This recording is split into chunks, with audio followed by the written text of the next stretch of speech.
தமிழ் மக்கள் அனைவரையும் நம்பிக்கை குரல் சேனலுக்கு அன்புடன் வரவேற்கும். தொடர்ந்து நம்ம சேனலில் வேலைவாய்ப்பு பற்றி தான் பார்த்துட்டு இருக்கோம். ஸோ அந்த வகையில் இன்றைக்கி நம்ம என்ன பார்க்க போகிறோம் அப்படின்னா, தமிழ்நாடு அரசு கவர்மெண்ட்லேருந்து வந்திருக்கக்கூடிய ஊரக வளர்ச்சி வேலையை பற்றி தான் நாம் இப்போ பார்க்க போகிறோம்.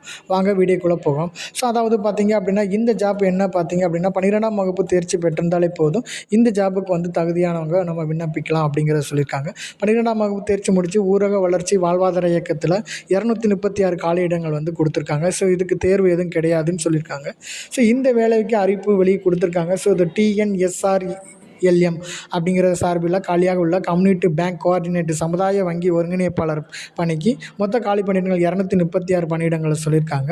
ஸோ அதிகாரப்பூர்வமான அறிவிப்பும் வந்திருக்கு. ஸோ இந்த பணிக்கு பார்த்திங்க அப்படின்னா 12ஆம் வகுப்பு தேர்ச்சி பெற்றிருந்தாலே போதும், விண்ணப்ப தகுதியானவர்கள்னு சொல்லியிருக்காங்க. ஓகே. ஸோ இதுக்கு முக்கியமானது பார்த்திங்கன்னா, தங்களோட ரெசியூம் மற்றும் தேவையான ஆவணங்கள் நகலுடன் தபால் மூலம் வந்து விண்ணப்பிக்க வேண்டும்னு சொல்லியிருக்காங்க.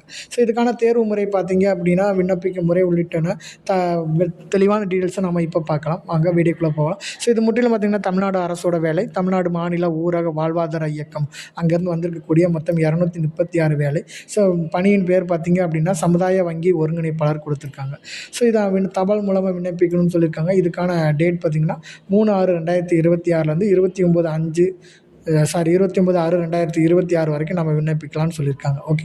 ஸோ இது முற்றிலும் பார்த்திங்கன்னா தமிழ்நாடு அரசு மாநில ஊரக வாழ்வாதார இயக்கம், Tamil Nadu state rural livelihood mission கொடுத்துருக்காங்க. ஓகே. ஸோ இந்த இதில் பார்த்திங்க அப்படின்னா, இப்போதைக்கு 97 சேலம் மாவட்டத்திலையும் 39 காஞ்சிபுரம் மாவட்டத்திலையும் கொடுத்துருக்காங்க. மொத்த பணியிடங்கள் 236 சொல்லியிருக்காங்க. அடுத்தபடி பார்த்திங்க அப்படின்னா, இந்த பணியிடங்களுக்கு நமக்கு என்னெல்லாம் தகுதி வேணும் அப்படின்னா, 12ஆம் வகுப்பு தேர்ச்சி பெற்றிருக்கணும், தமிழ் மற்றும் ஆங்கிலத்தில் படிக்க எழுத தெரிஞ்சிருக்கணும், குறைந்தபட்சம் 2 ஆண்டுகள் சுய குழு உறுப்பினராக இருக்கணும்னு சொல்லியிருக்காங்க.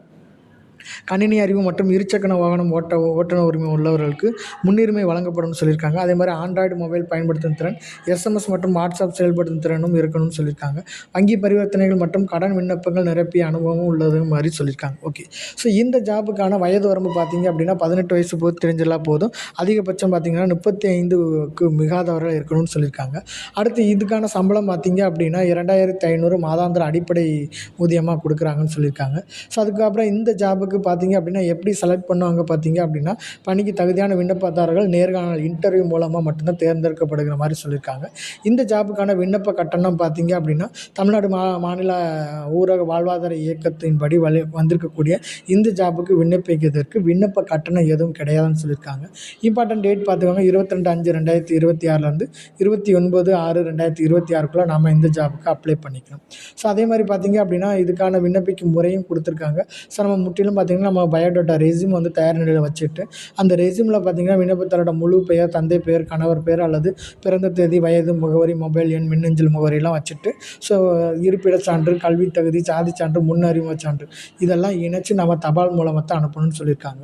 ஸோ இது இப்போதைக்கு பார்த்திங்கன்னா சேலம் மாவட்டத்தில் 197, காஞ்சிபுரம் மாவட்டத்தில் 39, கரூர் மாவட்டத்தில் 28 கொடுத்துருக்காங்க. தேனி மாவட்டத்தில் பல்வேறு பணியிடங்கள் கொடுத்துருக்காங்க.